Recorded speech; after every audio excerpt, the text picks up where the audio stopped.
Hello everyone, this is Rexer of the YouTube and sometimes Twitch channel NotQuiteThereGaming, bringing you the first annual Warframe review, at least for me. Why first annual? Because this game changes a lot and I've already been with it for 2 years now, so I hope it will continue for at least 1 year longer. Before we get started, a heads up. There will be no numbers associated with this review, so don't skip ahead. There are no numbers there. If you're a new viewer, if you are on the fence about Warframe or just don't know what it's about, I will try to cover as many interesting details as I can. If you are an older player and just want to know what my opinions are about Warframe in general, please do watch this guide. Well, not this guide, this review. A little bit about me, however. Why should I make a Warframe review? What qualifies me to make a Warframe review?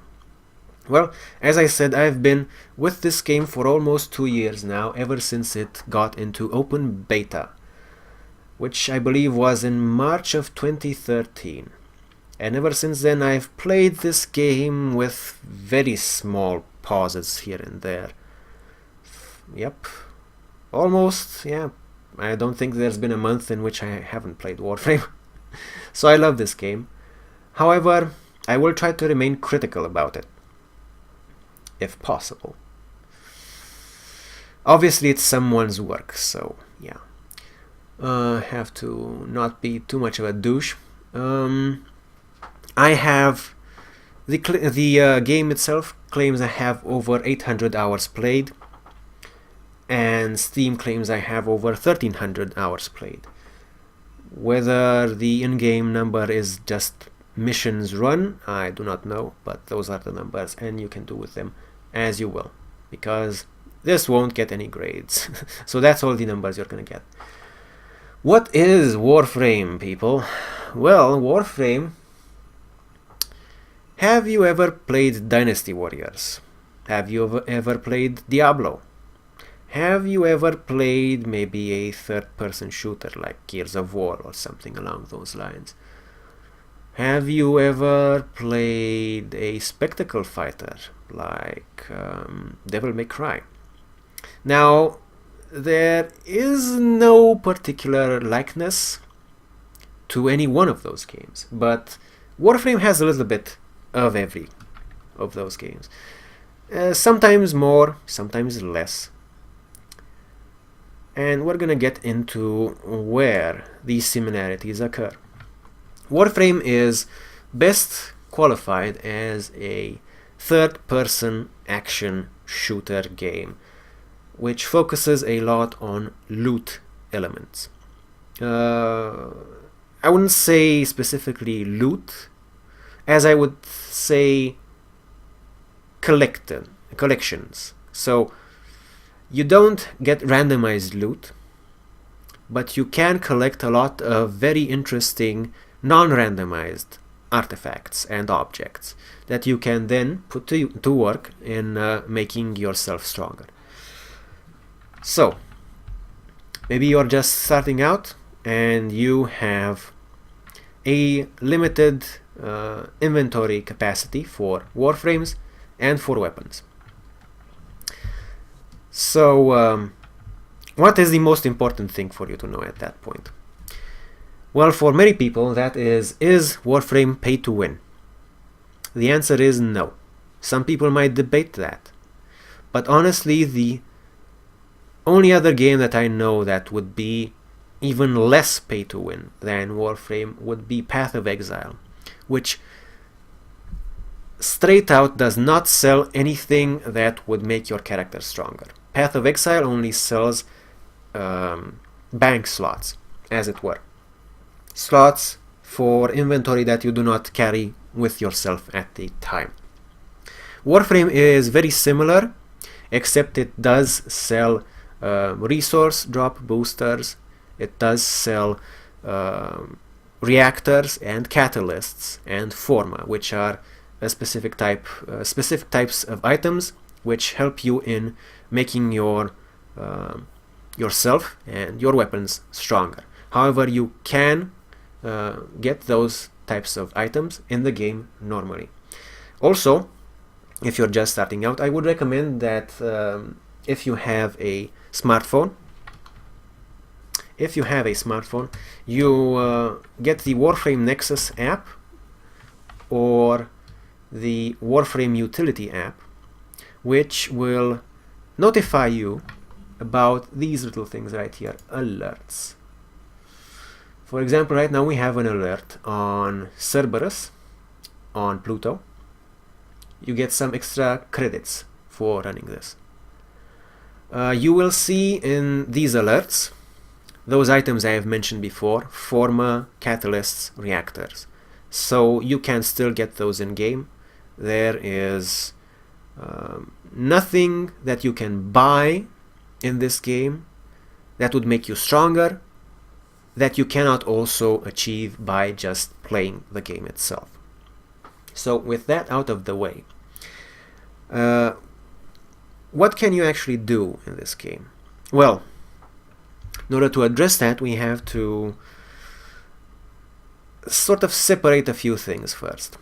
First of all, you as yourself, you don't have any powers account-wide currently, but they are in the works at this time. You can play a number of, let's call them, classes.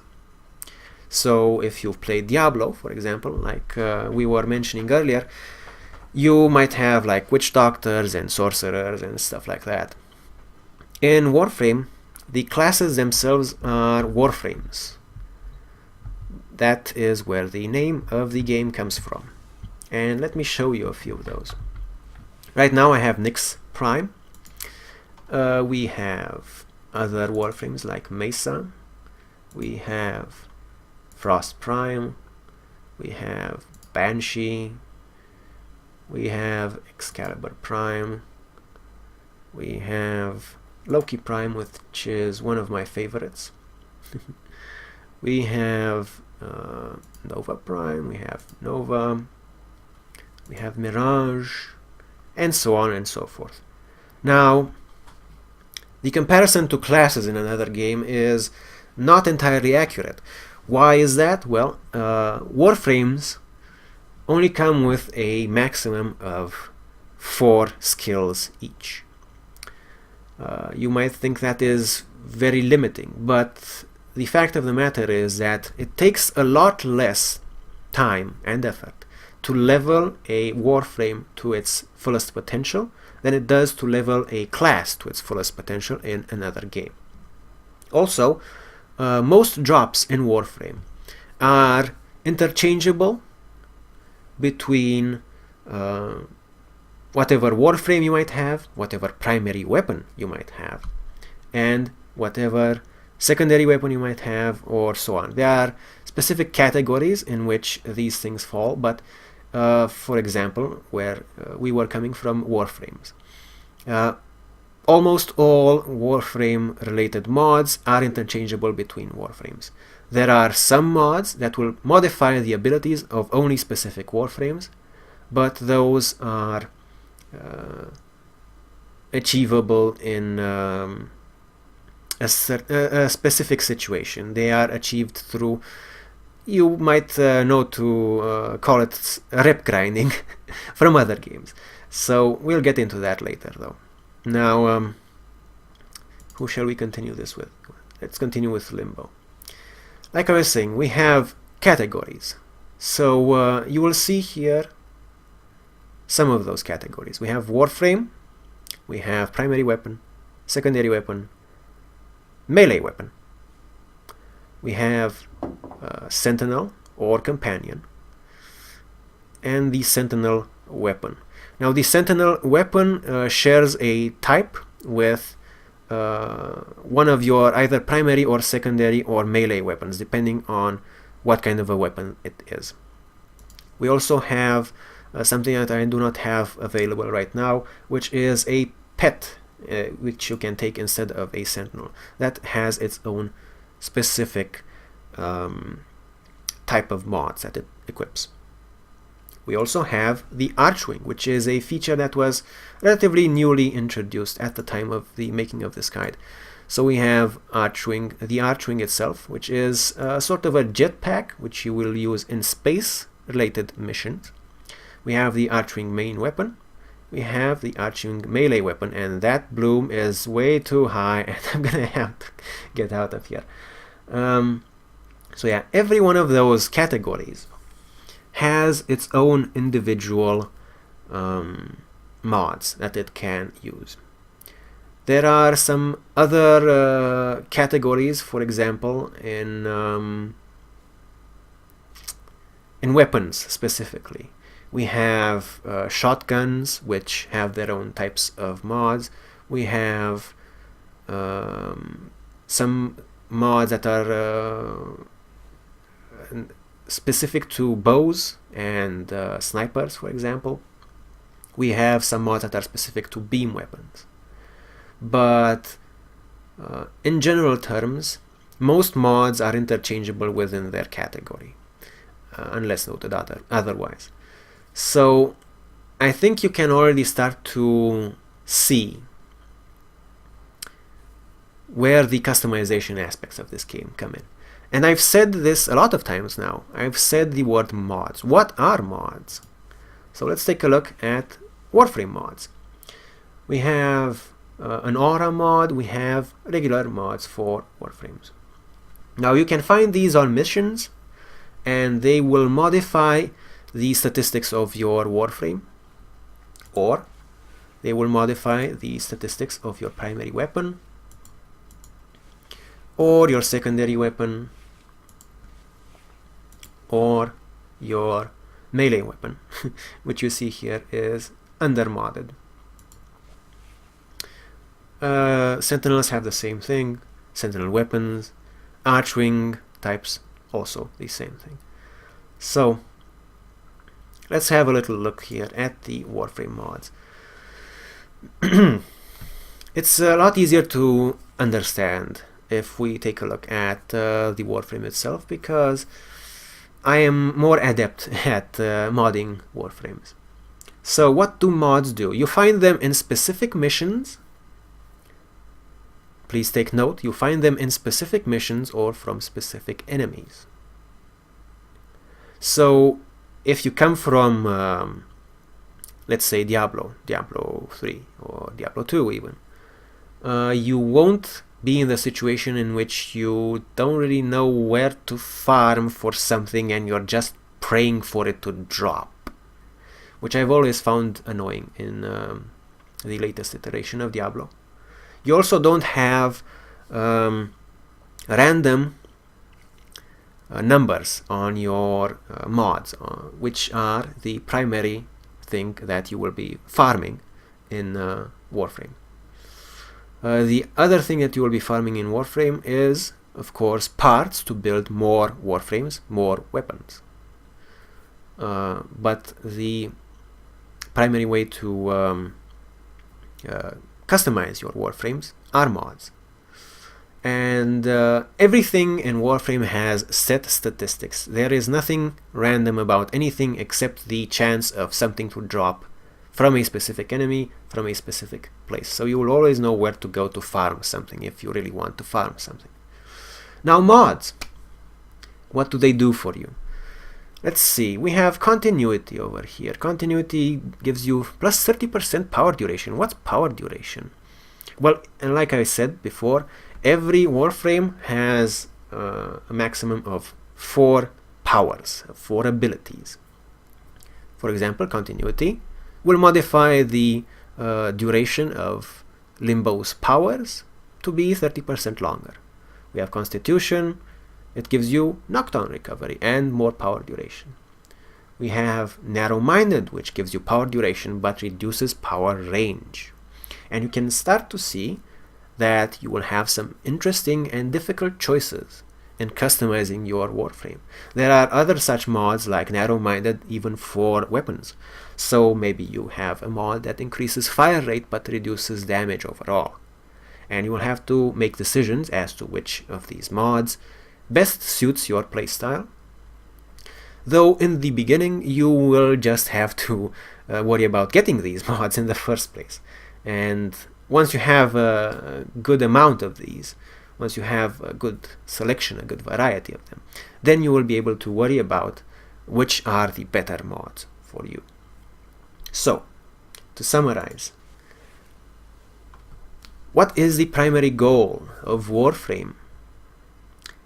Get new and fun weapons, get new and fun warframes, get new and fun mods to alter those weapons and those warframes to your liking. So that's kind of the primary purpose of Warframe. Now I likened it to Dynasty Warriors. The likeness is not quite there, but let's say you will fight a lot of nameless hordes of enemies. They will not come at you quite in the same amount of volume as some enemies in Dynasty Warriors might.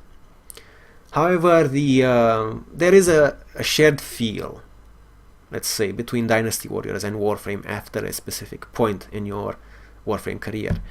And you will find yourself slaughtering hordes of enemies and not really coming across enemies that are too difficult until you fight a specific boss, or maybe a specific type of mini-boss of Eximus, as we call them here, that is particularly challenging to you. So you will find yourself mowing down a lot of enemies after a point. It's a little harder when you start, though, so don't expect to go straight into that power, that amount of power, to have that amount of power right off the bat. But this brings us to another interesting point. The power differential between a starting Warframe player and a long-time Warframe player, like I would say I am, is quite large. It is quite large. The amount of customization that you can put into your Warframes, into your weapons, is significant. And the power that you gain from those modifications is also significant. Now, as I said at the start, these things that you the means at which you use to modify your weapons to gain more power are all achievable in-game. But to tell you what the items I mentioned at the start are, a Orokin Catalyst, which you can buy, will increase your mod capacity right here for your Warframe. An Orokin Catalyst will increase your mod capacity for your weapons. The Orokin Reactor, if I misnamed it, I do apologize, for your Warframe. And the Formas, for example, right here, you might see some stars over here. If you watch a Warframe related video, you will see a set of stars, and these are the amount of formas which have been used on these specific weapons. Formas add polarities to a weapon or a Warframe. You have to level that weapon or Warframe again, but it still takes overall less time than leveling a class in another game. So this kind of and we get into the review portion here, this kind of remorting or reviving or reincarnation, as it was called in maybe some other circles, is kind of really annoying. It's kind of really very annoying, but Warframe gets away with it because the time between level 1 and level 30, which is the maximum level on weapons and Warframes, is not that great, and there are locales in which you can go and get a lot of experience really fast, so it's not that annoying to deal with.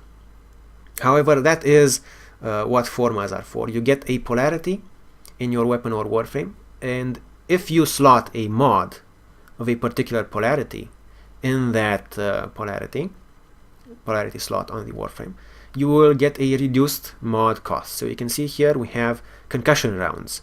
The polarity is here right next to the number, so it's 7 with the dash, and so if I were to take out Hornet Strike and slot in concussion rounds, it would actually cost 9 in that slot because it was polarized with a V polarity.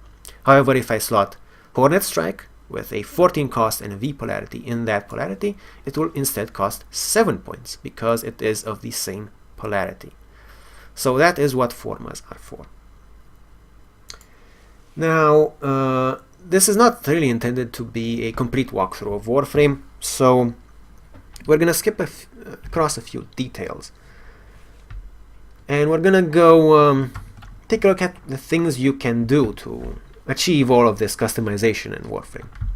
Now here you can see a perfect example of that. We have Operation Eyes of Blight. We have Tactical Alert, Flight or Flight. We have a Fomorian threat on Mercury and a Fomorian threat on Eris, which I really should look at. We also have the alerts, which I mentioned earlier. So, the operations. These are events, basically. They are events. Tactical alerts are smaller scale events. And the guys over at Warframe, at Digital Extremes, which is the company that makes Warframe, the guys and gals, of course, are pretty good about running these sorts of events fairly often, I would say. Fairly often. I don't think there will be any month in which there won't be an event, even a small event of some sort, and usually you can actually expect them to be twice a month.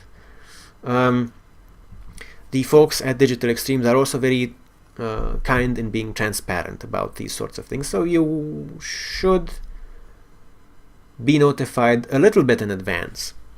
And if not, then the event will continue for a reasonable amount of time, so you don't have to really be logged in that day.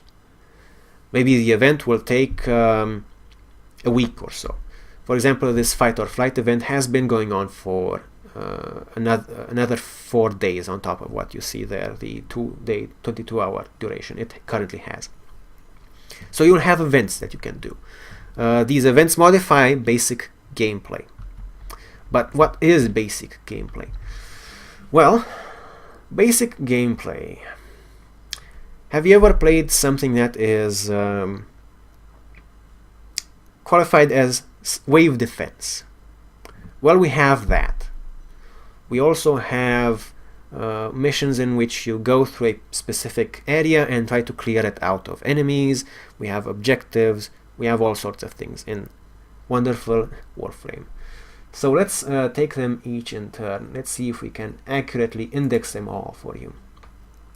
So we have, before I forget, we have the star map, which is no longer quite a map. It used to be much more of a map than this. Now it's just a circle of planets. And you can see here every major location in which you can have adventures in Warframe. Generally speaking, each location is a planet. We also have the Orokin Void and Orokin Derelicts. And of course your dojo. Your dojo is basically your clan house, your guild house. But we'll get into that in a little while. So, let's see. We have survival. Well, it popped up. So survival is kind of a wave defense, except it is timed.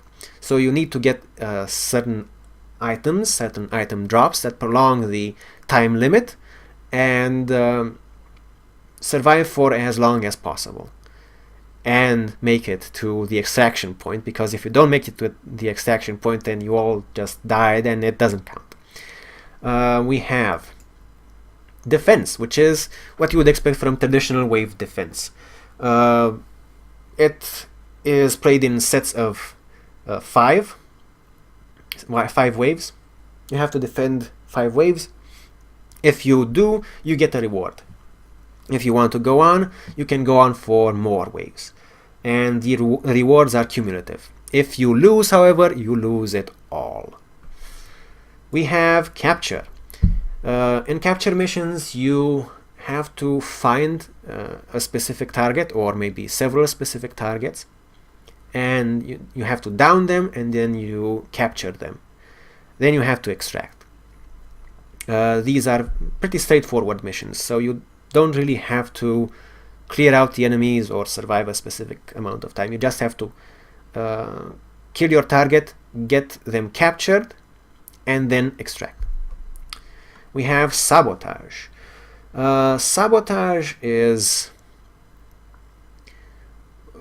also an objective-based mission, and you have to make your way to a specific location. You have to power up a gate, a gateway. Then you go through that particular gateway after defending the gateway itself for a little amount of time, and then you fight a couple of mini bosses. You get a key, you come back to the other side of the gateway, and then you cause it to self-destruct. That is the name of sabotage.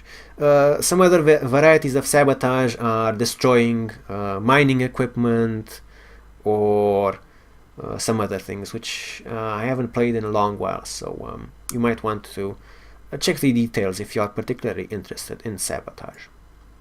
We have exterminate, which is very straightforward. You enter a location, there is a set number of enemies, and you have to eliminate every one of those enemies. So again, if you've played Diablo 3, you might be familiar with that, because it is similar to the mechanics introduced in Reaper of Souls. Yep. We have mobile defense, which is kind of like a wave defense, except you have to activate specific locations, and then you defend them for a set amount of time.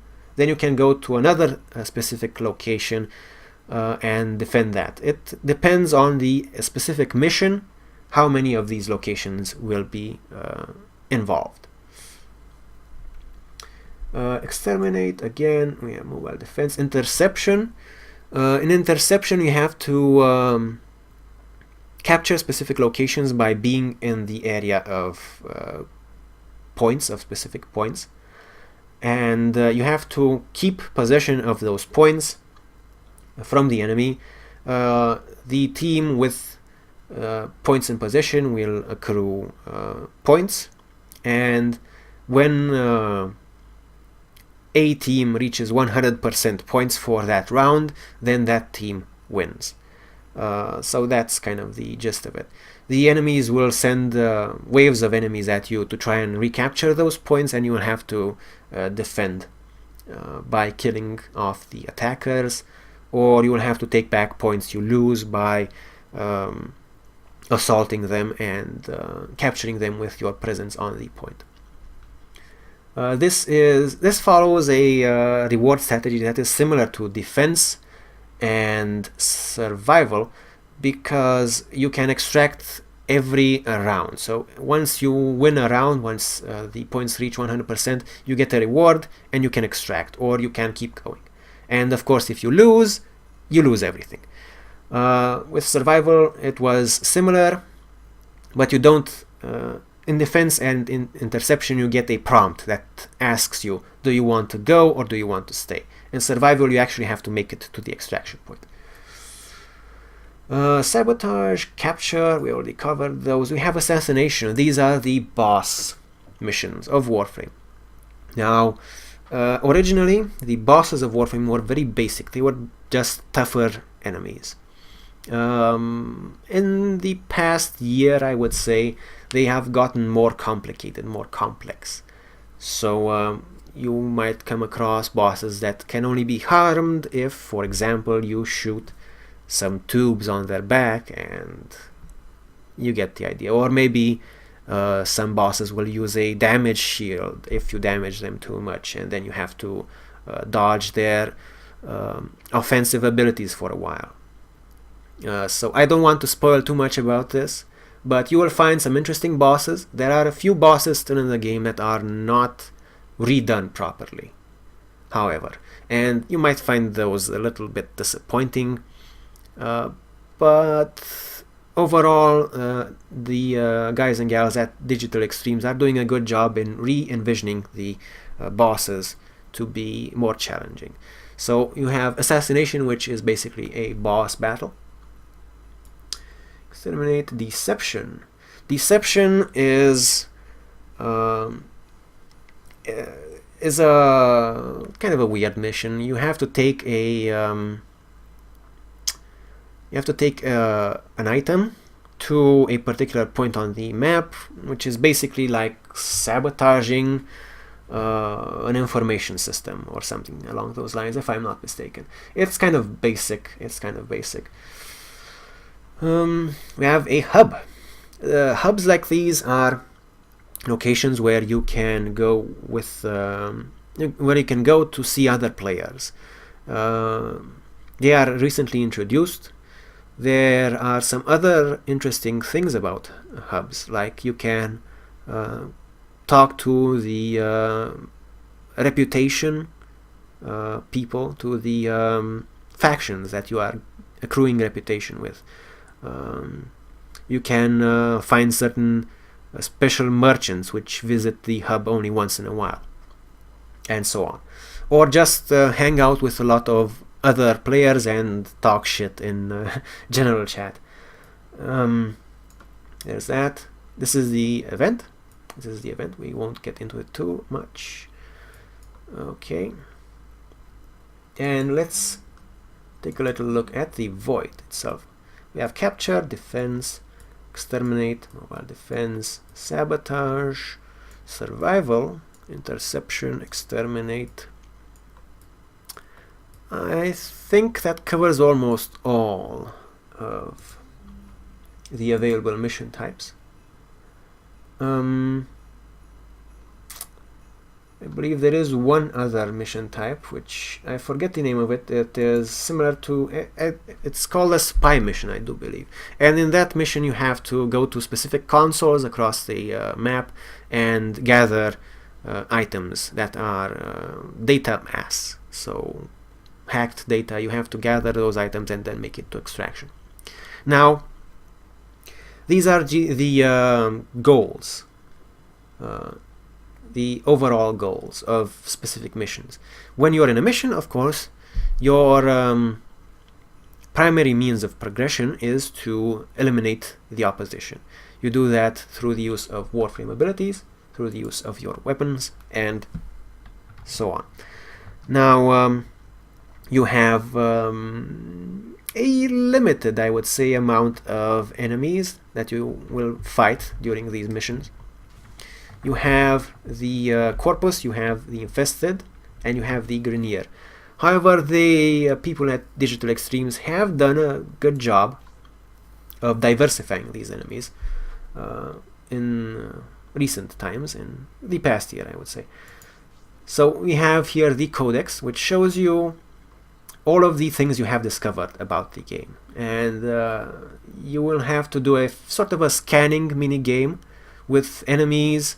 You will have to level your warframes and weapons in order to find out all the information that the codex has to offer about specific enemies or so. For example, since we are on the codex, you can see for this enemy type, for the Grenier Lancer, we have his weaknesses and his strength against against the specific damage types. We also have the regions in which he spawns. A little blurb about him. He's heavily armored, he has ferrite armor and cloned flesh, so he has two types of health points that you have to go through. And the drops, like I said, the drops are pretty much set in stone. There is the only random thing about Warframe is if you go to a location in which you know a drop will occur, or if you kill an enemy which you know will drop something, the dice have to be rolled to see if that enemy or location will drop that thing. You don't have to pray about getting something that you don't even know where it drops, which is something I really like about Warframe. You can see here the colors: common, uncommon, and rare drops, I do believe. But like I was saying, we have enemy types. We have the Grenier, we have the Corpus, we have Infestation, we have wild enemies, which are pretty much critters, and we have Orkin enemies, which are corrupted. So let's take a brief look at them. Right now, it does seem that the Grenier are the most fleshed out. Ooh, looks like I have a lot of work still left ahead of me. These are probably enemies I have fought before but did not get around to scanning. So we have bosses, we have different types of enemies. We have the Lancers are pretty much riflemen, certain different types of Lancers. Troopers have shotguns, Butchers have melee weapons, Shield Lancers with a shield that you cannot shoot through. Elite Lancers a bit tougher. Scorpions also melee and they can grapple. Ballistas have sniper rifles. Frontier Hellions are jetpack troopers. Scorch have flamers, have flamethrowers. Eviscerator, I do believe they shoot buzzsaws. They shoot flying discs at you. We have the Heavy Gunner with a machine gun. We have Napalm, which shoots incendiary explosive rounds. We have the Commander, which can teleport you to his location and teleport to your location, and then open up with a can of whoop-ass on your friends. We have different types of heavy gunners. We have the Frontier Regulator, which jams your radar, your minimap radar.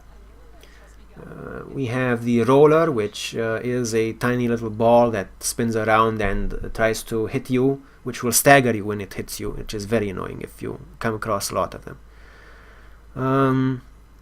One of the bosses, for example, we have the Bombard as well, which is a rocket launcher troop.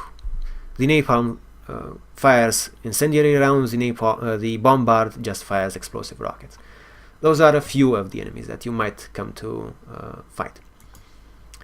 The Corpus is a little bit more limited, as you can see here. Regular crewmen, robotic types of infantry, and here we're not going to be going into the details of these enemies. Going back, we have Grenier, which are basically cloned soldiers. They have different types of attacks. They are nicely varied, I would say, but in essence they are cloned soldiers with armor on top. You have some heavier units, you have some lighter units, and you have some jetpack units. Very few robotic units for them. The Corpus are very heavily robotic. They rely a lot on laser weaponry, on plasma weaponry, whereas the Grenier rely on bullets, on traditional bullets. The Corpus have shields, the Grenier do not have shields, and so on. The enemies are nicely varied in that sense. Then we have the Infestation, which are kind of like zombies, but not really. So here we can get into a little bit of the story of Warframe. Now, Warframe doesn't really have much of a story right now. The story of Warframe is constructed of a loosely tied together narrative of events and short conversations between characters during said events or during missions. So there is no story mode to Warframe, there is no particular story, so that might come to disappoint you if you want to take a look at Warframe. The Digital Extremes has said that they are looking to add more significant amount of story as the game progresses, but so far it has not really shaped up that way. There are story related missions, but there is no story mode. There is no really not a big chunk of story that you can do to understand what is going on in Warframe. However, it is loosely tied on another game that Digital Extremes did, which is Dark Sector, I believe. You can look into that if you want. So infestation and some themes in Warframe have to do with a sort of technological virus infection that mutates and modifies. In the case of infestation, of infested enemies, this virus, this infestation, has turned them into inhuman creatures that only want to further the infection. So that's kind of the way it is. So, like I said, they kind of are zombies, but not really. Infested have long been considered by Warframe players to be kind of stale. But it was pleasantly stale because we knew what we were getting into when we were getting into an infested mission. And lately they decided to throw a fastball at us and throw some new enemies into the mix, which you will not see scanned here. Oh, we do have one. We have the Swarm Mutalist Moa. So the infestation has enemy types that are other enemies like Corpus and Grineer, but infested and frequently mutated beyond recognition. So we have a few Grineer infested. For example, the Charger is actually a mutated Grineer Lancer, but it's a quadruped, so you really wouldn't be able to tell. The Ancients are mutated beyond recognition, and so on. We have explosive enemies, we have enemies that crawl, we have enemies that fly, we have enemies that leap at you, we have ranged enemies now, which I was wanting to say are the enemies that Digital Extremes threw at us to mix things up with infested. So yeah, we also have wild enemies, not too many right now. We just have a couple of critters in the wild that will attack you if they see you, and we have Orokin enemies, which are corrupted enemies. The Orokin as a faction are not represented by these people right here. The Orokin are kind of a mysterious faction that serves as an origin point for the Warframes, for the technology that you will be using during your playtime with Warframe. Not much is known about the Orokin, except that they were extremely advanced and they got wiped out by a mysterious enemy called the Sentients. So yeah, the story of Warframe is kind of shrouded by mists, the mists of time and the and forgotten memories. That's kind of the angle they're going for there. The enemies you will see here on the Orokin category are corrupted enemies. So enemies from the other categories, from Corpus, Grineer, and Infestation, which went into I would say into abandoned Orokin facilities. And there in the abandoned Orokin facilities they were captured and corrupted by Orokin AIs. So the defensive mechanisms of said structures took control of these enemies and made them work for them. You won't see much variety here or much really much change to them. You have a little bit from each other faction. You have infested, you have corrupted ancients, you have some heavy gunners, crewmen, lancers, some drones, and some other robotic enemies from Corpus. Okay, so that about covers enemy variety. We've covered what you can do, we've covered enemy variety. Let's cover PvP and clans. Now let's get started with PvP. Now I do not really play PvP. PvP has been, please don't take this the wrong way, but it has been tacked on to Warframe due to popular demand. So I'm not really that confident in it, and I'm not really that interested in it personally. There are specific locations on the star map, quote-unquote star map, the little revolving circle that you see here, where you can go to PvP, which are called conclaves. I don't know offhand the location of any of these, so I'm afraid I'm going to have to look around for one. And in these locations you can go to, oh, here we are. So we have conclaves in which you can go to fight other Tenno, which is the general name of the faction which you will be playing as in Warframe. You have a level there.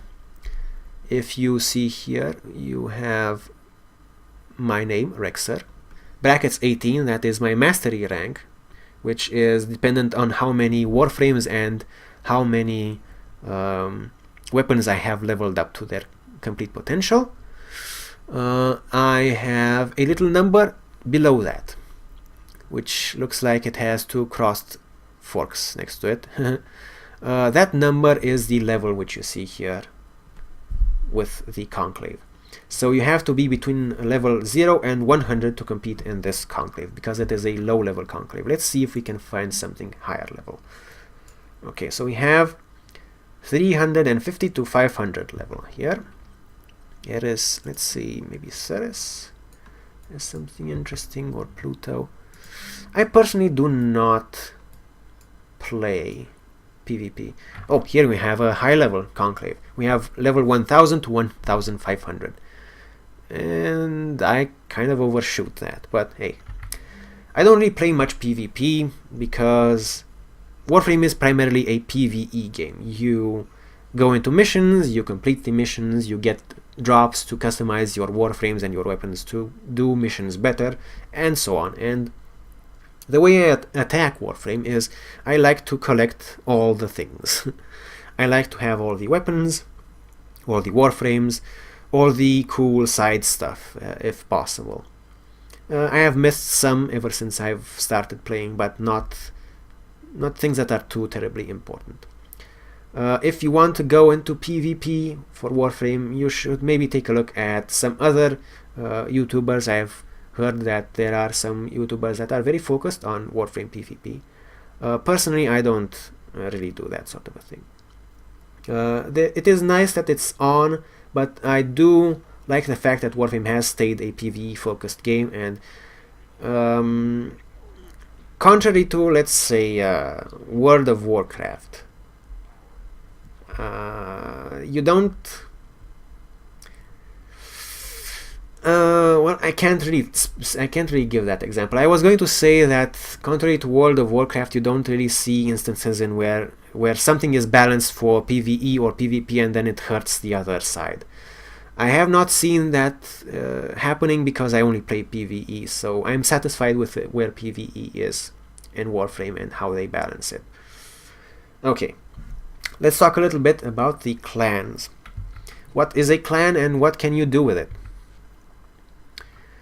A clan is basically like a guild. You have a clan house. I am in Warframe, which is the clan started by Mike B, which is another YouTuber, a much more successful YouTuber than I, and he has since stopped playing Warframe, but his legacy lives on. The Warframe clan. Now, the clan's main way of interacting, of helping each other, is to create this guild house in which you can research new weapons or Warframes, which are clan specific. That is, they are only available if you are in a clan that can research them. So let's give you a few examples. We have one of the research rooms here. There are a total of 5 research rooms. So, for example, in this one, we can research a new type of archwing. We can research the Banshee Warframe, or we can research the Zephyr Warframe. We have Silva and Aegis, which is a type of melee weapon. We have Kastanas, which is a type of sidearm. We have Velocitus, which is a type of Archwing weapon. We have the Axe Stiletto, which is also a type of sidearm. We have certain parts used in building those specific warframes. We have the Sibaris, which is a lever action rifle. We have the Attica, which is a crossbow, and so on. And you can research these in the clan house, in the guild house, in the dojo, as it is called in Warframe, by contributing resources to these research projects. So that's the primary thing you get out of being in a clan. You also get obviously friends if you want them, but Warframe handles finding groups in another way, which we can get into shortly. Actually, let me just leave the dojo. So the next things that I want to cover are the recruiting channel and the trading channel. Like I was saying, finding groups is done not specifically through your guild, though you can go to your guild chat. You have your clan, you have your alliance, which is a collection of clans. You have the council chat, which is a perk of being a founder. So sadly you won't be having access to that unless you already contributed to the founder program for Warframe. You have the region chat, which is basically general chat and you don't want to look at it. What did they say? No, and kill him. Okay, great. Sorry. Okay, no. And we have the recruiting channel. So in Warframe, the easiest way to find people to play with you is not actually the recruiting channel. But you will see here, when you're in the star map, you have matchmaking modes: public, friends only, invite only, and solo. Now I thoroughly recommend that when you play Warframe you leave matchmaking on public. This will find random people to play with you when you start a mission on the star map. You might think, hey, random people aren't that good. And in some situations you are right. You might get people that are way higher level than you and will just breeze through the content and you won't really have any challenge through it. But maybe you want that.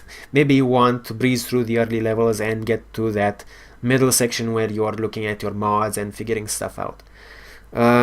But overall, Warframe is a lot more fun if you play it with other people. So, if you want to play Warframe with other people, you have the recruiting channel.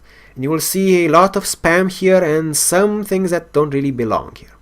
The recruiting channel is for recruiting people to your clan, or recruiting people to your team to do specific missions. You see here, for example, some acronyms. We have HT4MD. That means someone is hosting a game of Tower of Orcan Void Quality 4 Mobile Defense. We have HT2 Sir. That is hosting a Quality 2 Orcan Void Survival mission. We have HODD, 2 slots need Nova. So someone is hosting a Orokin Derelict Defense. They have 2 slots open in the team and they need a Nova Warframe. So you can make use of this channel after you understand the acronyms a little bit to find a team. You have also people that are doing LF to T4 EXT. So that person is looking for a Quality 4 Orokin Void Exterminate mission, and so on. So you can go to the recruiting channel to find people to play missions with. You shouldn't really use this mode to find people to play missions on the regular star map. So for example, if you want to do Linnea on Venus just to progress through the star map, you shouldn't go to the recruiting channel. Just let the public matchmaking take its course. If you want to go to the Void though and do a Tower 4 capture mission, you will want to go to the recruiting channel and get some people that don't suck. If you want to do a derelict mission, you will want to go to the recruiting channel and get people that don't suck. Also on that subject, mission progression in Warframe is handled by unlocking nodes. I can't really show you the progression because I've already progressed through it all. But you start at a specific node on, I believe it's Venus or Mercury, I forget which. I think it is Mercury, I'm not sure. And you progress by completing a certain node, and then adjacent nodes are unlocked to also play. This is the regular progression. And when you kill a certain boss, you will get the passport to go to another planet and continue from there. There is also a part of the beginning missions in which you unlock different sorts of functionalities in your home base by completing specific quests, starting quests, which will do a good job of teaching you how to do the basics of Warframe. So I don't really want to get into that too much. Another way to find missions, however, is to find keys. So you'll see here, Tower 1 capture, brackets 52. That means I have 52 keys of Tower 1 capture, and so on. Tower 4 capture, 4 keys. Tower 4 defense, 3 keys. And for derelict, also, we have 1 key of each, except some I have 3 keys. So there is that. Those sorts of mission in which you use keys are the kinds of mission that people usually refer to the recruiting channel to find teammates for. Other missions, usually the public matchmaking option is enough. Another thing you can do on the star map is send out drones to collect resources from specific planets. I have a distilling extractor, for example, here that got me some alloy plate. Ready to claim. Okay, claim it. I can deploy it. Deploy another extractor. I will deploy another distilling extractor. And we have another one here. Oh, detonite ampule. And we can deploy the distilling extractor again. And these will give you resources passively. Distilling extractors every 8 hours, Titan extractors every 4 hours, but there is a specific element of chance as to which resources you get, so that's too specific for this review, however. Okay, what do you do with resources? Well, you build warframes, you build weapons. That's pretty much the gist of it. You have different resources on different planets or in different areas. You can see them on the star map. I hope you can make it out. So underneath where it says void, you will see 4 little icons. After you play a while, you will know that the first one is alloy plate, the second one is rubedo, the third one is argon, and the fourth one are control modules. So you will have one of those for each of these nodes, except for the dojo, because you don't farm anything in the dojo except friends. Okay, so you use those resources in order to build stuff. You will have a bit of a difficult time farming those resources to start with, but after a while, let me show you. After a while, you will have so many resources you really won't know what to do with them. So yeah, millions, dozens. These argon crystals decay, thousands. Oh my god, so many. 92, 98,000, 200, 519,000. Hey, so at this point I don't really need to go farming for resources except in very specific situations. Now, another thing I want to talk about is the trading channel. So we come back to, is Warframe pay to win or not? The answer is no. And some people might want to argue that. That's a prerogative. I have nothing against it. But Warframe is primarily a PvE game. So you can achieve every sort of power enhancing item through the PvE game. You can then take them into the PvP game. You don't have the ability to buy anything that you cannot achieve through the PvE game, except for cosmetic things and more slots for more warframes and more weapons. So that's where that little nebulous area comes in. Arguably, if you have access to more warframes or more weapons, you will know how to deal with them in PvP. So that's kind of meh.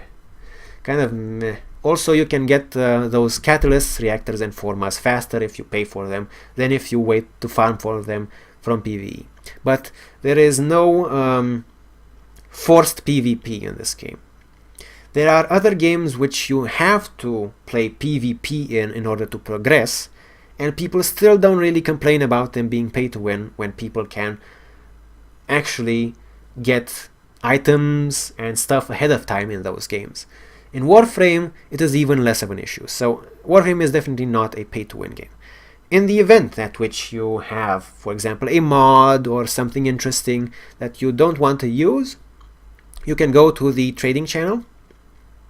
There are also some sites online that you might want to look into which give you quotes on how much certain mods and weapons and stuff are worth. Primarily you trade mods, prime weapon components and blueprints, so not finished weapons, and prime warframe components and blueprints, so not finished warframes.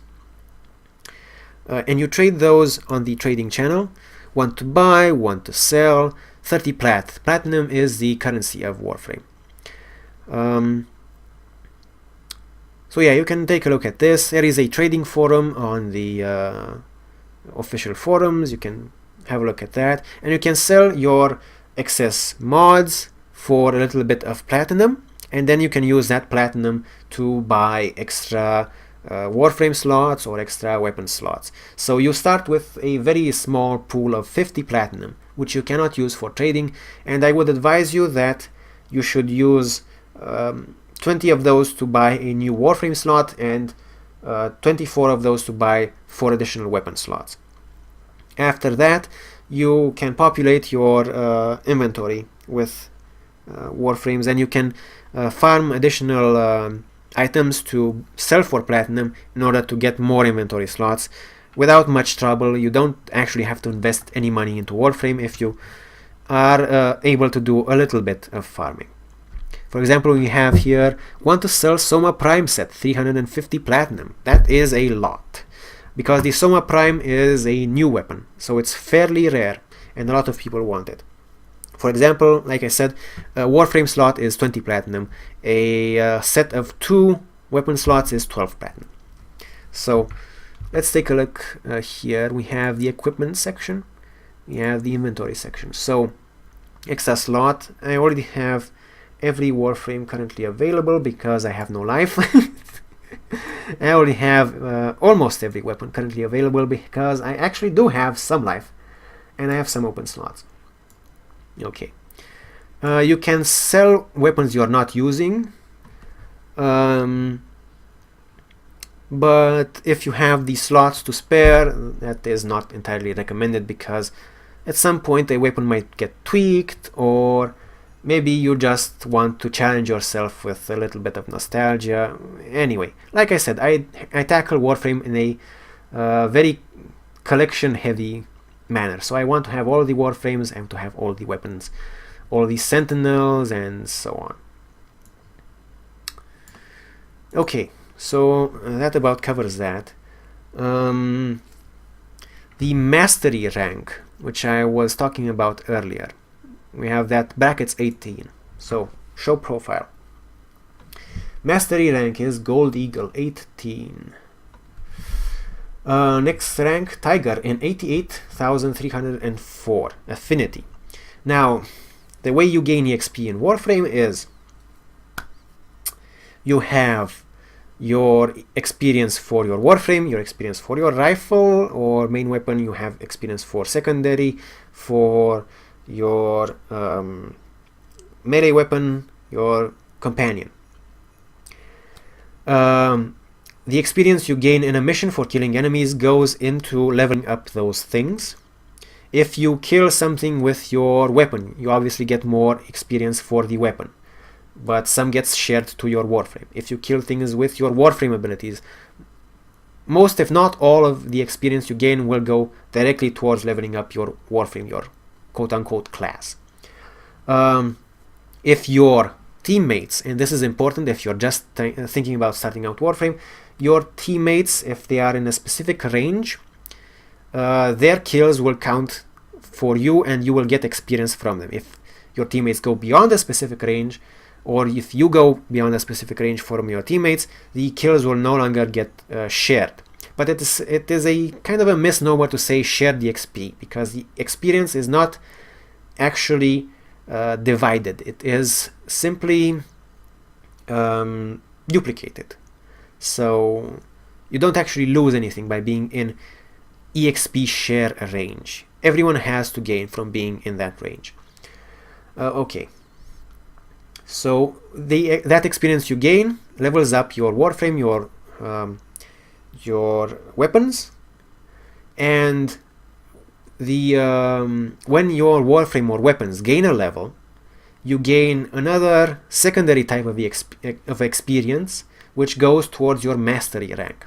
So if you level up more weapons and Warframes, you gain more experience for your mastery rank. Because if you re-level a weapon or a Warframe, those levels that you gain no longer count towards mastery rank experience. Mastery rank doesn't really get you much. It gets you a few perks related to the reputation system and the extractors, and some weapons are locked to certain mastery ranks. But there are a lot of other weapons and Warframes that are not locked to mastery ranks, and you can get away with just ignoring this number if you really must. Now, speaking of reputation, so we have 6 syndicates, as we call them here. We have Steel Meridian, Arbiters of Hexus, Cephalon Suda, the Parent Sequence, Red Veil, New Loka. And you will see here that Cephalon Suda is allied with the Arbiters of Hexus, opposed to the Red Veil, and enemy with New Loka. Allies will get half the reputation you get for this syndicate. Opposed enemies will lose half the reputation you get for this syndicate. And enemies will lose exactly the same amount of reputation you gain for this syndicate. So you will see here I have minus reputation for Perrin, for Red Veil, and for New Loka, because I've supported these other 3 syndicates which are opposed to them. So I have basically thrown in my lot with these 3 people, these 3 factions. And the reputation you gain will give you the opportunity to advance in levels. You have neutral, -1, -2 for being evil towards them. You have 1, 2, 3, 4, and 5. And at each level you have to sacrifice an item and a sum of money, in addition to the reputation that you have accrued so far. But by being higher level, you get to unlock more goodies that you can buy from them. So for example, we have at the highest level, we have a syndicate specific weapon, we have some mods. Like I was saying at the start, there are not many mods that do not apply to every Warframe in the game, but syndicates have certain mods that apply to only specific Warframes by modifying their abilities. So we have some mods for Vault here, we have some mods for the Nyx Warframe here. We also have sigils, which you have to wear in order to get a reputation for a specific syndicate. So you can buy goodies from these syndicates if you have reputation with them. Now, I've only gone into Warframe abilities very briefly, and I feel that I should really go back and show you a few examples, or at least talk about a few examples. Which of these? Well, let's go with Loki. I really like Loki, so let's go with Loki. For example, we have a set of abilities. We have Decoy. Loki deploys a holographic copy of himself, drawing enemy fire. We have Invisibility. Loki camouflages himself, becoming invisible to enemies. We have Switch Teleport. Loki instantly swaps position with a target, confusing the enemy. And Radial Disarm lets forth a wave of energy, disrupting the projectile weapons of enemies in range and forcing them to revert to melee combat. So, for pretty much every Warframe, you have some abilities like that, and you will modify the effectiveness of those abilities, of the Warframe's shields, health, and so on through mods. Let's give you another example just to be sure. Let's look at Mesa. So we have Ballistic Battery. When activated, this power stores damage caused by guns. When triggered again, that damage is channeled through the next gunshot. Shooting Gallery gives an ally extra damage while jamming the guns of nearby enemies. This power shifts between team members. And we have Shatter Shield envelops Mesa in a barrier of energy, deflecting back incoming bullet damage.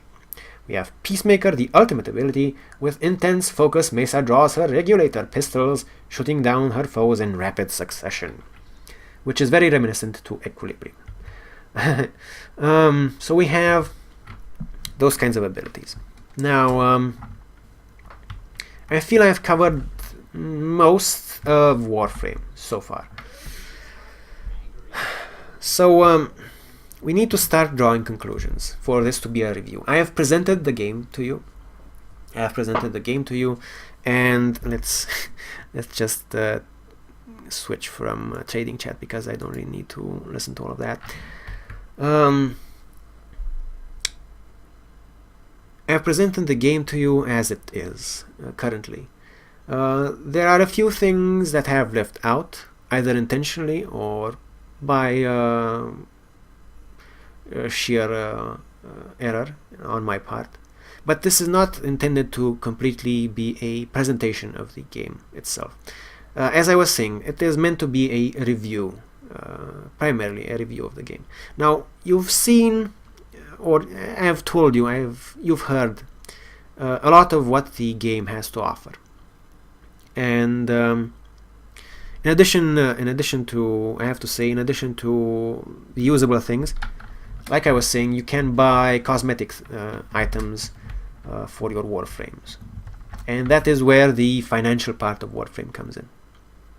Appearance. You can buy different helmets. You can buy access to different animations. You can buy scarves and stuff, and that is where the financial aspect of Warframe comes in. But before I got sidetracked, I've showed you what Warframe is about mostly. You can take a look at some guides, for example, to get an idea of, is this class something I would be interested in playing Warframe for? Or is this weapon cool enough for me to play Warframe for it? Maybe you want to play with snipers. There are some snipers in Warframe. You can find some guides on YouTube and see if a specific sniper has all that damage. Or maybe you can take a look at a Warframe guide and see what the abilities of that particular Warframe look like in action. Or going forward, you can take a look at, shameless plug, one of my guides, not to take a look at what the Warframe abilities look like in action, but to hear the opinions of someone on how you should modify your Warframe to have a more out of your Warframe, to use it to its fullest potential. So you can keep doing that. You can do those things in order to solidify your opinion of Warframe as a game. Now, we already went over most of it. Archwing is the space jetpack, which I briefly mentioned. It is fairly new and will probably get more mission types added to it as time goes on. Currently it shares a few mission types with the regular gameplay, with the on-foot gameplay, except you are in space and you're shooting people in space. So there's not much to talk about there. But what conclusions can we draw about Warframe? What is this game about? Like I said at the start, this game is a third-person action shooter with strong elements of collection, of loot collection. It doesn't rely on randomness that much. I did liken it to Devil May Cry a bit. There are some elements of melee comboing, not too heavy, so that likeness is not that good. I did liken it to Gears of War, for example. It is a third-person shooter, but it doesn't use cover elements. Instead, it uses acrobatics. So, for example, I can even show you one on my home base. You can do front flips, or back flips, or side flips, or rolls, and you do that in order to avoid enemy fire instead of taking cover behind objects. So you can still do that without game support. You can still take cover behind objects without the game actually giving you a prompt to do so. Because, hey, hiding behind a bag of sand still works even if you don't have to press A to do it. It still lowers your targetable profile. Yeah. So, what is Warframe? Warframe is a third-person shooter with very simplified class mechanics, with very in-depth modification and customization of classes, of weapons, of abilities and companions. It is heavily dependent on finding those modifications, on finding the optimal balance for your tools to be able to go through more of the content faster. It is about gaining power to gain more power, basically, which most games are about. It is set in a very interesting setting. It's a futuristic space ninja setting. So the slogan of Warframe is "Ninjas play free," and you are a space ninja. You're a space ninja in space with a really sci-fi story surrounding you. Is that something you'd like? Would you rather play Assassin's Creed? Well, maybe you would like to play Dynasty Warriors instead. Warframe is definitely a sci-fi. It fits in a sci-fi niche that I don't see many other games tackling. So there aren't many games like Diablo 3 that tackle that sci-fi niche. There aren't many games like Dynasty Warriors that tackle this sci-fi niche with guns and special tech-related abilities and stuff like that. There are games that is more similar to, but not by much. So, as a conclusion to this series of me likening Warframe to other games, Warframe fits in an area where it doesn't really have any other brothers or sisters, let's put it that way. If you wanted to say a game is a lot like Warframe, you would still have to say it is a lot like Warframe but, or if you want to say Warframe is a lot like another game, it is a lot like that other game but. For example, a lot of people like to compare this game, to compare Warframe with Payday 2, which it shares probably more likenesses than with most other games. And I have played Payday 2 myself. I stopped doing that due to reasons that I do not have to go into right now. The likenesses between Payday 2 and Warframe are very shallow, I would say. Yes, you have a team of 4 people that go into a mission with a certain objective, and you have guns that you modify. Payday 2 is set in a modern setting, and you're a bank robber. Warframe is set in the future, and you're a space ninja with special abilities, and you are going after certain objectives that are not related to necessarily your individual gain. There is arguably a stealth element to Warframe, but it is not currently well developed, which is sad. So unlike Payday 2, you don't have the option to do a mission without firing your guns ever. You still have to fire your guns at least at some point. Abilities are not as in-depth as perhaps Payday 2, where you have all sorts of modifiers and bonuses and abilities that you can unlock to do certain things a certain way. In Warframe, you can switch on the fly between what sort of specs you have, because you can just switch your Warframe. For example, Nyx is a crowd control focused Warframe. If I want to, I can switch to Mesa, which is, due to her ultimate, a very strong ability-based damage dealer Warframe.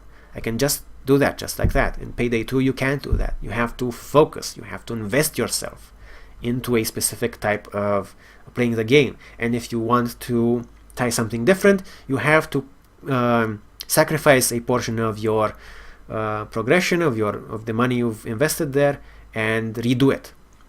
Warframe doesn't have that problem. So they're different in setting, they're different in execution of missions, they are different in the way they are, which the games are approach modification of weapons and so on. So if anything, it would be a little bit like Payday 2, but Warframe fits in a niche that is very much its own. And I would also like to say that the art design, the art direction of Warframe is very unique. The people that are responsible for the art design of Warframe are very imaginative people, and they've did some things that I have not seen in other games before. I did liken this to Gears of War, and if you've ever played Gears of War, you know that well, you have giant space marines, which look like some other giant space marines we may know of, and they have big clunky weapons, and they look like men on steroids, which is again a lot like some other things we may know. We also have some other shooters where the protagonist doesn't look like he's on steroids, but he's still a big clunky space trooper in power armor, for example. Over here though, we have wildly differing Warframe designs. For example, Mesa, you can see she is kind of in a Wild West type of outfit with an interesting take on it. So it's not just a copy of a Wild West type of outfit. Sorry, I keep pressing the wrong button. We have Banshee, which looks a little bit like one of the aliens, but not really. You have all of these interesting doodads and things that she is wearing that make her look different. You have Excalibur Prime, which looks a lot like the protagonist of Dark Sector, because Excalibur was the first Warframe, and he looks a lot like that guy. This is actually a skin that you can use that makes you look even more like the protagonist of Dark Sector.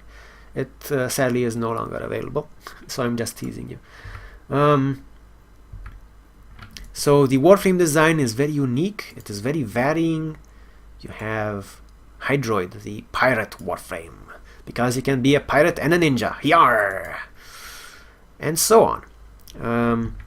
You have the weapon design. Some weapons fire bolts, some weapons fire bullets, some weapons fire energy tentacles. Where is my energy tentacle weapon? We have the Phage, which is a weapon that fires energy tentacles. We have the Cyanoid Gamma Core, which is basically a short range laser weapon, laser beam weapon. You have the Paris Prime, which is a bow, and so on. You have all sorts of interesting weapon design. We have the Penta, which is a grenade launcher. We have the Ogress, which is a rocket launcher. We have the Mitre, which is a disc launcher, but nobody really likes it. So, yeah. We have shotguns. We have all sorts of things. We have the Nucor, which fire some sort of a wavy based projectile thingy. The design of Warframe is, I would say, one of its strong suits, if not the strongest thing about the entire game. The design of Warframe is very unique. It makes you feel like you are playing something you've never played before. And it keeps getting better. For example, we have Excalibur. This is the basic Excalibur model. We have Nyx. Now Nyx, I've modded her out a bit, but you can see that there is there are some differences regarding the skin and the helmet, and Nyx was originally designed to kind of be Excalibur's sister, for instance. We have Ash, which is another older Warframe. Yeah, this point isn't working out so well because I have them all modded out very much. But let me summarize. Warframe design improves over time. So we had a design that I was saying was very unique, and it keeps getting better. So it only gets more unique. It only keeps making you feel like you're playing something special that you can't really get anywhere else. Like you're playing a space ninja, a badass space ninja, and you have badass weapons, and you're fighting interesting enemies, and you're not fighting the same old zombies you've always been fighting in some other games, or skeletons, or maybe even succubi. You've seen a lot of succubi. Be honest with yourself. If you play action RPGs like Path of Exile and Diablo, the Diablo series, you've seen a lot of succubi. They're no longer that special. Path of Exile, though, good game. So the art design of Warframe makes you feel a lot like you're playing something new and interesting. And it only keeps getting better. Actually, let me show you. We have Nova, the regular Nova design. And then we have Nova Prime, the Nova redesign, with a new skin. This is a new skin that is not specific to Nova Prime, but it is also implemented after the original design of Nova. So you can see here that it looks better. It looks more interesting, and you can really see the uniqueness of this game shine through its art design, through its art direction. The weapons themselves and the Warframes themselves have very interesting abilities. Let me just get rid of this. I don't know who that is.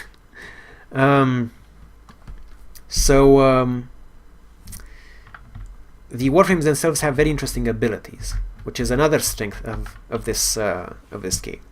We have, for example, for Nova, we have Null Star, creates antimatter particles that orbit Nova and seek nearby targets. We have Antimatter Drop, launches a contained particle of antimatter that will detonate upon collision with increased deadliness when targeted by weapons. So you can shoot your weapons into it, and it will absorb that damage and then detonate all that damage when it hits something. We have Wormhole, creates a wormhole allowing instantaneous travel. We have Molecular Prime, primes all enemies in a radius with volatile antimatter, which debuffs them and makes them explode if they die. So new Warframes have interesting abilities. The only downside is that they each only have 4 abilities, but you can have every Warframe in the game if you have enough inventory slots for them. So you can switch depending on your mood. You don't have to commit to something. You don't have to commit to a specific build. You don't have to commit to a specific item build, because you have the items right here. You have weapons. You can just switch them out whenever you want. You can, instead of the new core, maybe I want to go back to my Cyanoid Gamma core, and it's done. Maybe instead of this mod configuration for Nova, I want another mod configuration. We have config B. Different mods. All mods are available to switch between items of the same category. You don't commit them to anything. The only conflicts that may arise are if you use the same mods for a sentinel weapon and your primary weapon. Then you need 2 different mods of the same type. If not, you can just put a mod in or put a mod out, and you keep the mod at the level that it's at, and you can just experiment at your leisure. You don't have to commit to a specific build like maybe in Diablo or in Path of Exile. You can experiment and keep experimenting. And that is also one of the strengths of Warframe. You can you have a lot of tools to get yourself to the position of gameplay, of video game power that you want to be in as a badass space ninja, and you don't even have to commit to that position. If something newer and better comes along, you can just rip everything out that you had in the old setup and use it in a new setup. And you don't have to pay more money. You don't have to do any of that sort of bullshit. If you have, for example, a forma, if you create a polarity for one of your warframes, you can still use that polarity for other mods of the same polarity, and you still get the reduced cost. If you've mistakenly polarized something with a polarity that you no longer want to use, only then will you have a conflict if you want to try something new. So art direction and customizability and the nice variety of abilities are strengths of Warframe. Now let's get into weapons. Weapons, sadly, well, weapons are a mixed bag. We have the Attica, we have the Boltor, we have the Boar Prime. We have a lot of weapons, but some of these weapons you will see are just not viable. Their base stats are not really good even if you modify them. Now, that is kind of a bad thing. That is kind of a bad thing, and I won't lie about it. There are, however, a lot of good weapons that you can choose from, and weapons that are good in their own categories. For example, you have the Paris Prime, which is a great bow. You have the Ogress, which is a great rocket launcher. You have the Phage, which is a great shotgun/beam weapon. You have the Boltor Prime, which is a great rifle, great primary rifle. And there are some weapons that arise to be the leaders of their packs, as it were, of their categories. And usually the choice comes between which category of weapon do you want to use, not which weapon in that category do you want to use. So that is kind of a downside of Warframe. You have a lot of weapon variety, but some weapons are just not usable in the end because their stats don't match up. For the most part, the people at Digital Extremes do a decent job of balancing things, and it's not, let's put it this way, it's not percentile point precise balancing. So if you've played Warcraft or something, if you've played World of Warcraft, and you see those patch notes where something is raised by 0.1%, something is lowered by 0.1%, Warframe is not that. Warframe is not that. You will see in the patch notes, for example, I can give you the perfect example. So you have this aura slot, this aura mod slot. You will see here that it has a up arrow, 14, and dash. That actually means that you gain 14 mod capacity for this aura. So if I were to take this out, it would say this slot is reserved for aura mods. Wait a minute. Yeah, right click it. The capacity would flash because I would not have enough capacity to equip all of my other mods. Let's actually take out antimatter absorb and enemy radar. Whoa! I suddenly have 14 less mod capacity. So can't do it, but if I put in enemy radar and then I put in antimatter absorb, I do have mod capacity. So originally this aura also cost mod capacity, this aura slot, but there were a lot of people that complained that having an extra slot introduced after all their builds were complete made their builds unviable, and they had to level them up again, and there was a massive uproar. Personally, I did not really care, but when Digital Extremes responded to that, They did not tweak the aura slot to cost slightly 10% or 1% less mod points. They said, well, instead of costing mod points, the auras will now give you mod points. I hope you're happy now. And people were happy. I didn't really like it that much at the time because I felt it invalidated some work I had done into customizing my Warframes, but since then, it's actually a good choice. So, Digital Extremes does not balance things on the percentile. Digital Extremes will look at something, see if it's broken or not, and if it's something that could be changed, maybe they will try to do the complete opposite and see what happens. And that is something that you might not like, something that you might actually enjoy. It depends a lot. So in regards to balance, specifically weapon balance, Warframe is a mixed bag, so it doesn't really get points for that. If you'll excuse me, I really need some water.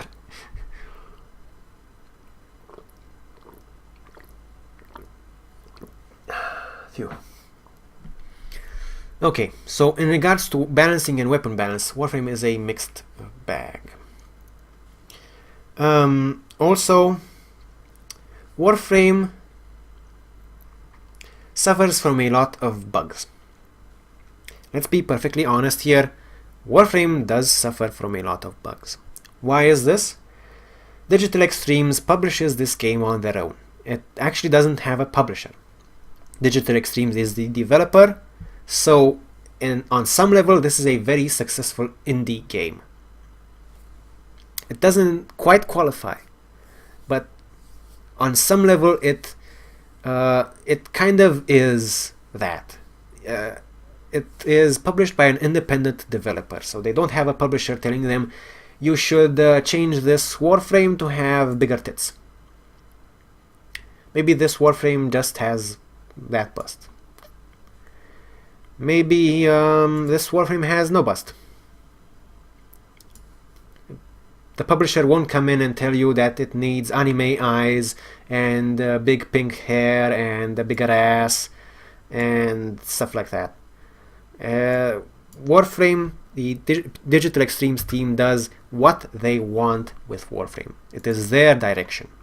It is their responsibility. So normally, ideally, it is their responsibility, so they should live with whatever criticism is leveled at this game, because it is their responsibility, their choices. But we live in a time where this kind of stuff has to be applauded. This kind of stuff has to be encouraged. So it is kind of grudgingly and with a bit of arm twisting that I accept the fact that even though this game has a lot of bugs, you kind of have to live with some of them, kind of have to grit your teeth with some of them, because it is an effort by a company that is not basing all their decisions on how much money they can get out of your pocket. And because they are not doing that, they don't have the development budget that a bigger company might have to, say, bug test their stuff. Also because the folks at Digital Extremes do a lot of events, like I was showing you earlier. So let's have a look with my Zebra mag. So they do a lot of events. For example, the Eyes of Blight event, or the Tactical Alert Flight or Flight. They do a lot of these, and they introduce a lot of new features every month. And the game is perpetually changing. It gets new weapons, it gets new warframes, it gets new mission types, it gets new events. Because they put so much work into furthering the game, obviously there are a lot of bugs that pop up. So in another way, you can justify the amount of bugs that this game has by just the sheer amount of content that this little studio can pump out without any help from a major publisher.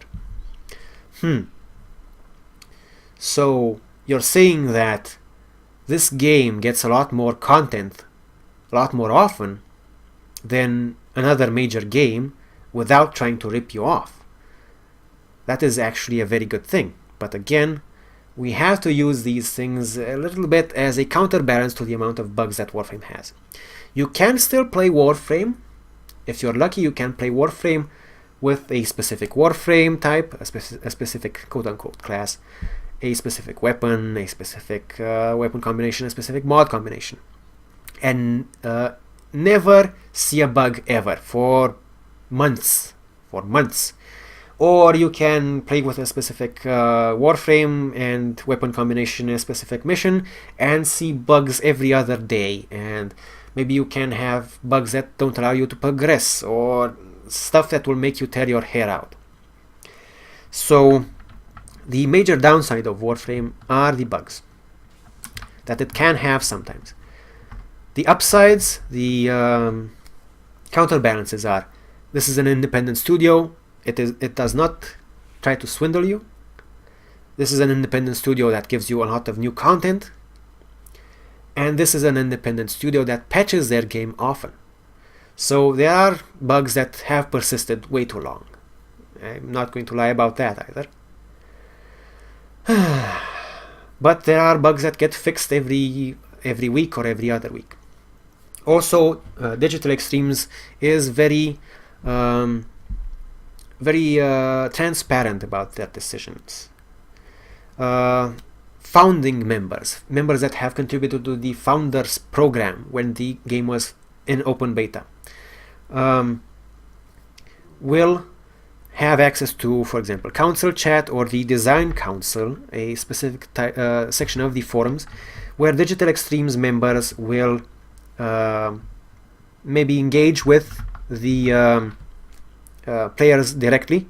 For example, on the forums you can get some topics regarding this is a sneak peek to this redesign, or we want to ask you which of these ability modifiers we should implement for syndicates, or how would you rather like this voice type for this enemy to be, or how would you like this voice for this enemy to look like, or submit your designs for a new enemy type that we'll be implementing based on your choices, or stuff like that. So they do engage. They also have public topics in which they explain certain decisions. Why did we do this? Why did we do that? Why did we choose to do this now?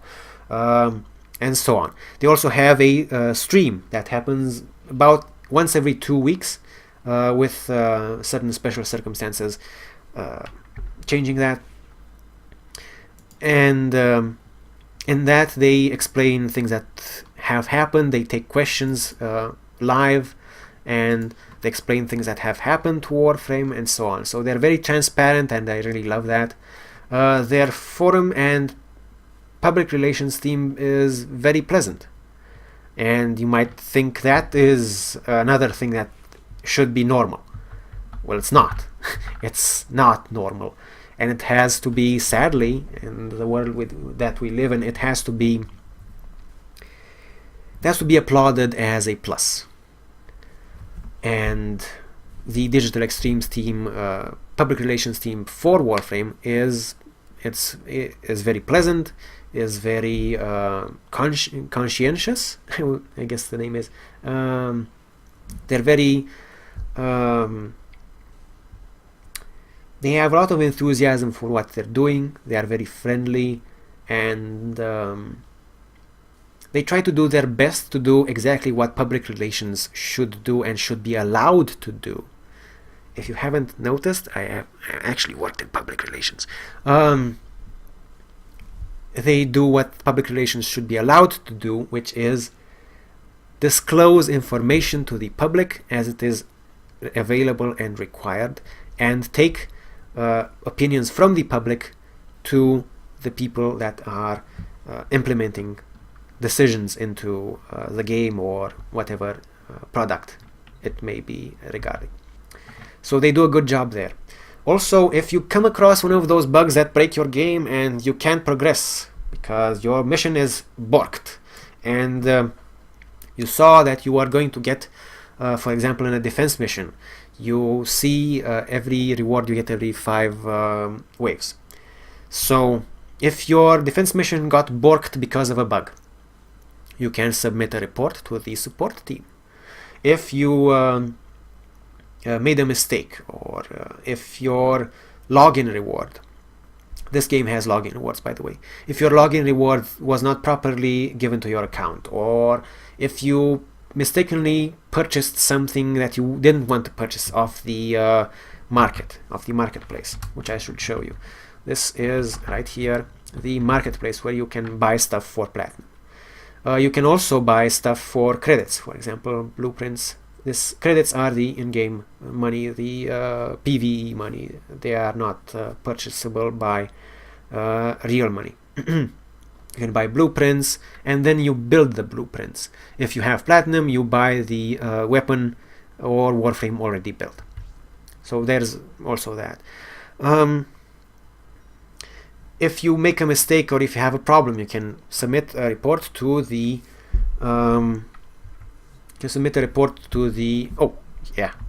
Also, the login rewards frequently give you a discount on buying platinum. I just got a minus 75% discount on platinum for logging in today. So you can save money on that if you if you really find the platinum prices too high for you. Personally, I did buy the biggest platinum pack quite recently, and you will find a video explaining that. If you find it questionable that I have so much platinum and that I have a discount on platinum, there is actually a disclaimer video that I have published previously. There is nothing to disclaim. It's a game mechanic. It can happen to you. I am not receiving anything for this review or anything else. So if you have a problem, you can submit to Warframe support, and they are very helpful. I don't think their reaction time is probably as instantaneous as some people would like, but they are very helpful, they are very polite, and I've had a few interactions with them, a few items that were not properly attributed to my account after completing a mission, and they were very helpful and forthcoming, and they solved my problems immediately. I accidentally bought something for platinum once. I accidentally rushed. This is the foundry. This is where you build things in Warframe. Accidentally rushed something. If you see here, if you press rush, you have to pay platinum for it, and it's done instantly. Accidentally pressed rush for something, and I said, hey, it was only 3 minutes left, I accidentally pressed that button, can you please give me the platinum back? And they looked into it, said, okay, sorry about that. I actually suggested that they should add a confirmation prompt for that, if you could. And they said, yeah, sorry, we're gonna look into that. Here's your platinum back, I hope everything is alright. And we had a nice exchange, and we were very civil about it, and everything worked out fine. So I'm very satisfied with the degree of transparency that Digital Extremes has. Oh, speaking of transparency, you can see here everything that these syndicates have to offer for you, barring, of course, future additions and future patches. So there is a startling amount of information out there available to show you what you can expect from Warframe, and a lot of it is put out by the Digital Extremes themselves. So, or the codex I was showing you earlier, we have enemies. So we have an Arid Lancer. What weaknesses does he have? You can see right here. What drops does he have? You can see right here. There is also for missions, for example, for the void keys that I was showing you earlier. There is a thread on the forums maintained by Digital Extremes themselves, which tells you what items drop in which void mission. So they are very transparent about those things, and I really love that. So you know what you're getting into, they tell you what you're getting into, and there are very few things, very few hidden things that you need to discover in order to not fuck your game up. So let's summarize again. We have the art direction, extremely good, drives the game forward a lot.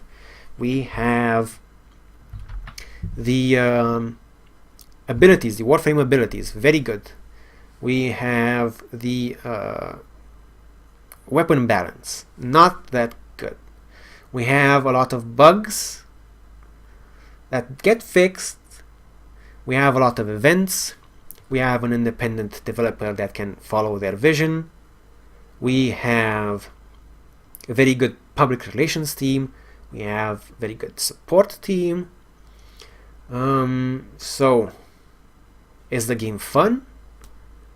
Well, like I said, it's a third-person action shooter.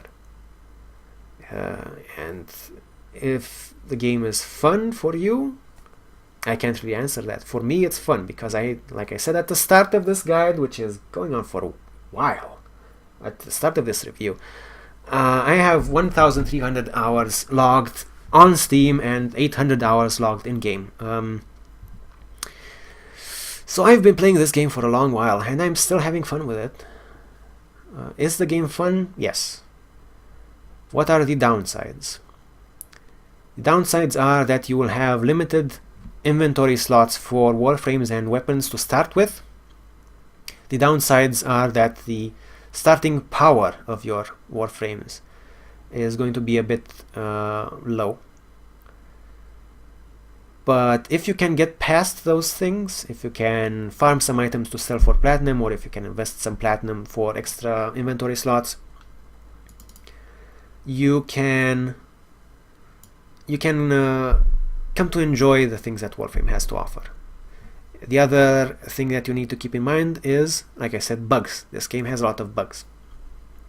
So if you want this super polished experience,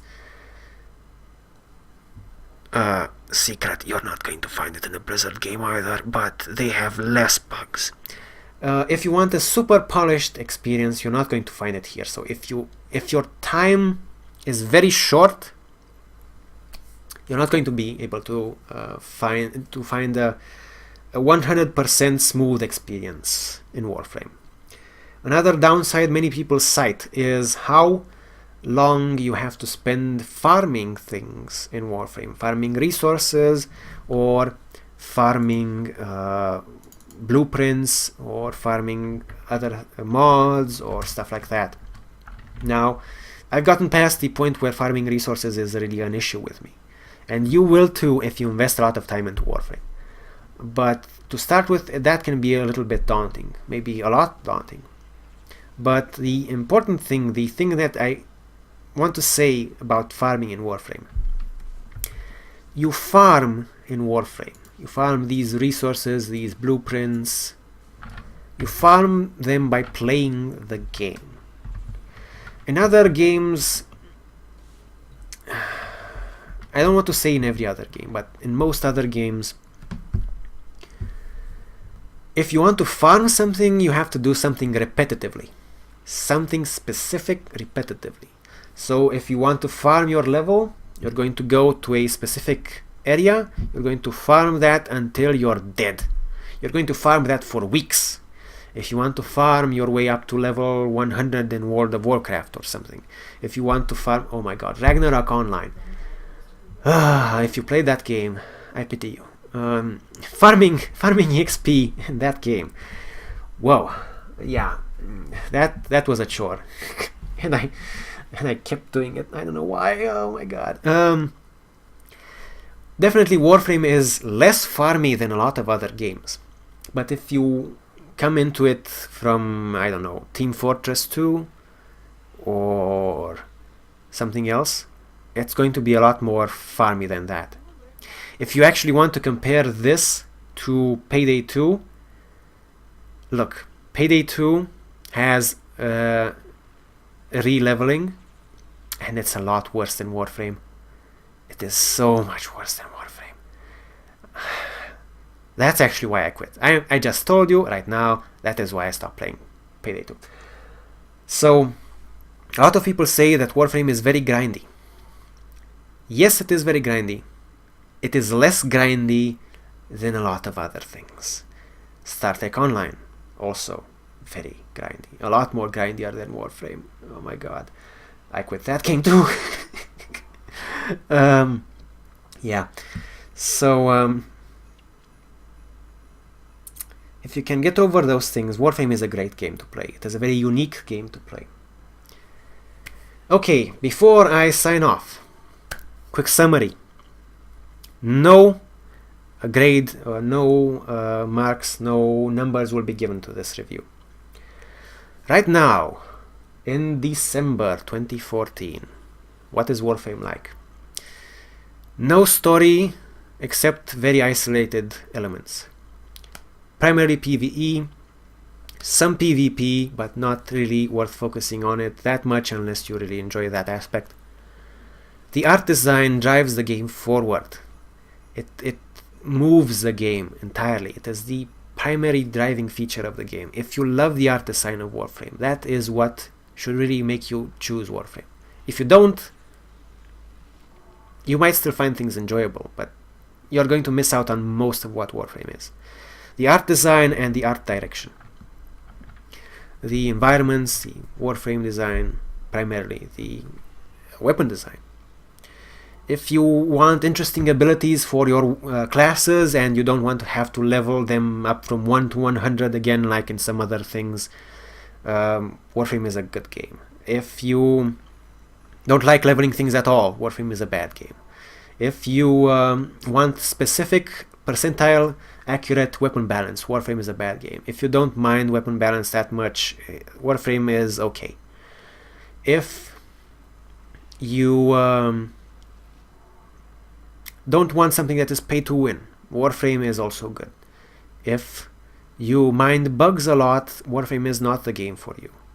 If you can deal with some measure of bugs, then you can still give Warframe a shot. If you want to support a developer that is honest in their direction and that just wants to give you a good and interesting new game, do give Warframe a shot, because that is what it is. Digital Extremes is not biased, is not led by some other major company that is telling them to do what to do.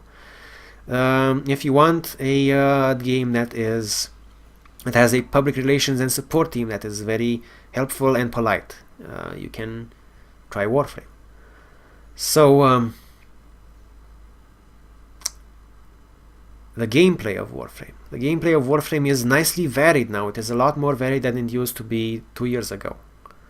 It is a lot more varied than it used to be 2 years ago. And the game is still changing. They are still adding new things. Like the syndicates are recent. Archwing is relatively recent. They have events. You can find a lot of things to do in Warframe. So I like Warframe. I like Warframe where it is now. I don't think there is that much to nitpick about it.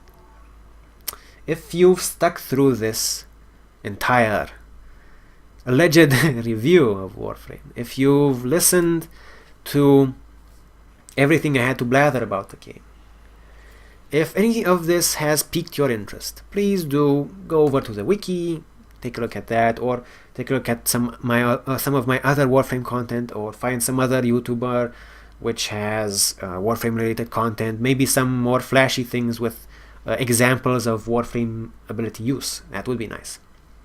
Sorry I didn't get into any of that. I just like to talk in my stuff. And it would probably lag the video because my rig is not the best. Find some of that and look at that. You can find some of Mike B's, aka Mike B's, Akami Keb, A-K-A-M-I-K-E-B, spelled out. You can find that guy on YouTube. He has some very short Warframe guides with very nice editing, very good exemplification of power use. For some of the older Warframes he doesn't do them anymore, but you can take a look at those to see what a Warframe is like in action, what a class is like in action. The newer classes are even more flashier and even more interesting than those that he has managed to cover way back when. I thoroughly recommend Warframe right now. I think it's still in a good place. I think it's heading into a better place. You will still need to have a little bit of patience with this kind of a game. It's very collection based, very grind based, not as much as other games though, which is in a place that I like. It's a place that I like, not too grind based, but some progression, and I like that. So I thoroughly recommend Warframe. So if you've managed to stick through the entire review, thank you very much. Check out my other Warframe videos. Consider subscribing if you wanna, if you don't wanna, whatever. Thanks for watching. This has been Rexer of the YouTube and occasionally Twitch channel NotQuiteThereGaming, trying to do a Warframe review. I hope it has been helpful to you in some way. Happy holidays, Happy New Year to all, and I will see you around. Bye bye.